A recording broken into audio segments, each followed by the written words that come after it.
అందరికీ నమస్కారం. మనందరికి తెలిసిందే, నిన్న చాలా దారుణమైన మర్డర్ మన గాజువాక ప్రాంతంలో జరిగింది. ఇందులో మౌనిక అని చెప్పేసి 30 సంవత్సరాల అమ్మాయిని మరి ఇండియన్ నేవీలో పనిచేసి చింతాడ రవీంద్ర అన్న అతను దారుణంగా నరికి చంపారు. దానికి నేపథ్యం ఏంటంటే, వీళ్ళకి 2021 నుంచి ఈ అమ్మాయికి ఈ రవీంద్రకి పరిచయం ఉంది. ఈ రవీంద్ర కావాలనే ఉద్దేశంతోనే డేటింగ్ యాప్ ద్వారా ఈ అమ్మాయిని పరిచయం చేసుకున్నారు.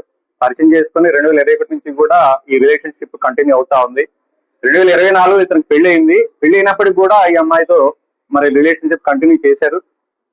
మరి ఈ మధ్య ఆవిడ అతని వైఫ్ ప్రెగ్నెంట్ అవడం వలన డెలివరీ కోసంగా పుట్టింటికి వెళ్ళింది. ఆ నేపథ్యంలో ఇంకా అతను అమ్మాయిని పిలిపించుకోవడం, ఒక రిలేషన్ కంటిన్యూ చేయడం జరిగింది. అయితే వీళ్ళిద్దరి మధ్య చిన్న గొడవలు స్టార్ట్ అయినాయి. ఆ గొడవల్లో ఆ అమ్మాయిని ఏదో రకంగా చంపేయాలన్న ఉద్దేశంతో అతను నిర్ణయించుకున్నాడు. నిన్న ఆ ఉద్దేశంతోనే నిన్న అతను అమ్మాయిని ఇంటికి పిలిపించుకున్నాడు. అవి మన ఎల్వి నగర్ లో, గాజువాక ఎల్వి నగర్ లో కీర్తి ఎన్క్లేవ్ ఫ్లాట్ నంబర్ 102 దాంట్లో ఇతను ఉంటాడు. అతను ఒంటరిగా ఉంటున్నాడు ఇప్పుడు ప్రెసిడెంట్. అమ్మాయిని పిలిపించుకొని పథకం ప్రకారంగా అమ్మాయితో గొడవ పెట్టుకొని అమ్మాయిని గొంతు పిసికేసాడు. అంటే చెప్పిన ప్రకారం ఏంటంటే ముక్కు నోరు మూసేసి సఫికేషన్ చేసి చంపేశాడు.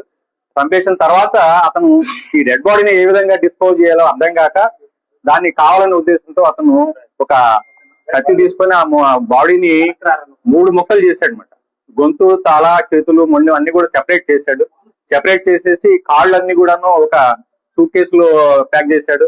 అదేవిధంగా మొండి భాగం ఫ్రిడ్జ్ లో పెట్టాడు. ఈ తల, చేతుల్ని మరి అంటే 1 by 1 డిస్పోజ్ చేయాలన్న ఉద్దేశం అతని ఉద్దేశం. దాన్ని ఏం చేశాడంటే అతను బ్యాగ్ లో పెట్టుకొని మన ఈ అడివివరం రోడ్ లో ఒక నిర్జన ప్రదేశం ఉంది. ఆ ప్రదేశంలో పెట్రోల్ లో తగలబెట్టేసి మరలా వచ్చాడు. వీటిని కూడా డిస్పోజ్ చేయాలన్న ఉద్దేశంతో ఏం చేయాలో అర్థం కావట్లేదు. ఈ బాడీ ఎలా తయారు చేయాలి, ఎలా పంపించాలి, ఎలా డిస్పోజ్ చేయాలని చెప్పేసి తర్వాత అతను మొత్తం లోపల ఉన్న బ్లడ్ స్టైన్స్ కూడా మొత్తం కూడా వాష్ చేసినట్టుగా మనం నేరస్థల పరిశీలన తెలుస్తా ఉంది. కంప్లీట్ గా వాష్ చేస్తున్నాడు. అంటే ఏ విధంగా నేరం బయటపడకుండా తప్పించుకోవాలన్న ఉద్దేశం అతను కనబడతా ఉంది. తర్వాత ఇప్పుడు ఈ డెడ్ బాడీస్ లో ఉన్న ఈ భాగాలు ఎలా డిస్పోజ్ చేయలేక అతనికి దిక్కు తెలియలేదు.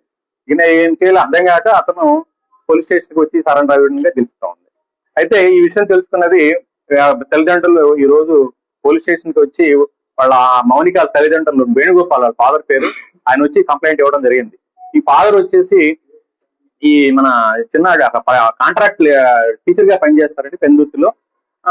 అందరూ కూడా టీచర్ ఫ్యామిలీ అనమాట. మదర్ ఫ్యామిలీ టీచర్ పనిచేస్తాడు.